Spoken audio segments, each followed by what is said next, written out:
David Can here with another question bank question from topic 2.2. This is forces. And we're looking at a bus going up a hill. It's traveling at a constant speed of 6.2 meters per second along a section of a road that's inclined to 6 degrees to the horizontal. So it's going up a hill, 6-degree incline. The bus is represented by the black dot here. And we're asked to draw a labeled sketch to represent the forces acting on the bus. So we have to stop and think, what are the forces on the bus?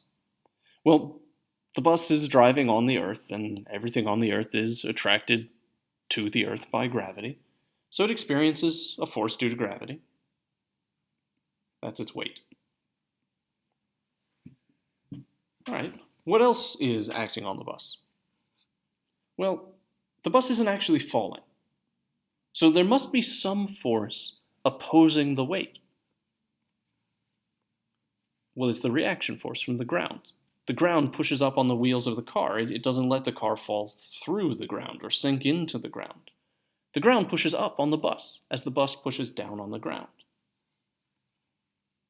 So there's also something that we call the reaction force from the ground, or the normal force from the ground. Now, usually the normal force and the reaction force are straight up, because usually we're standing on level ground, but this bus isn't. It's on an incline. And the interesting thing is that normal forces or reaction forces always act perpendicular to the surface.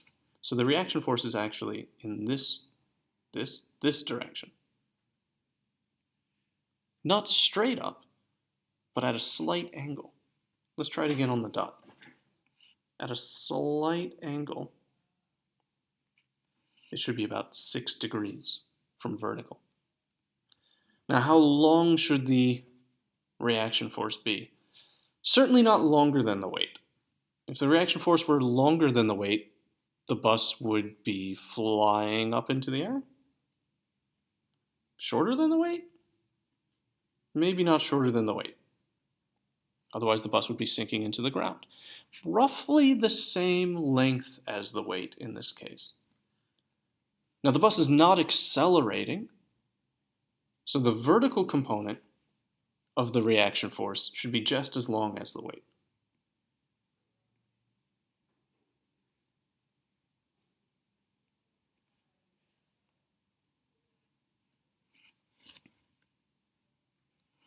And that's our normal force. Whoa, that's an interesting N.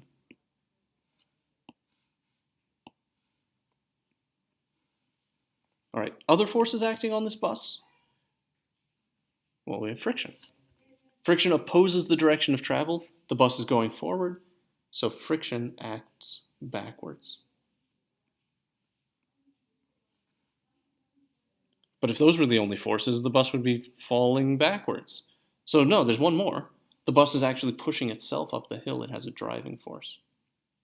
And it shouldn't be that long. That's my mistake. The driving force pushes it up the hill, and it should be about the same length as friction, because the bus is not accelerating. All right. Now, because we have a funny angle in here, 6 degrees, it's not totally clear how all 4 of these forces add up, and that's okay. But I think as long as their magnitudes are roughly correct, we should be able to get full marks here. Notice that there are 4 marks available. That's your clue that there's more than just weight and more than just normal force. I'm willing to bet they're also looking for that friction and that driving force.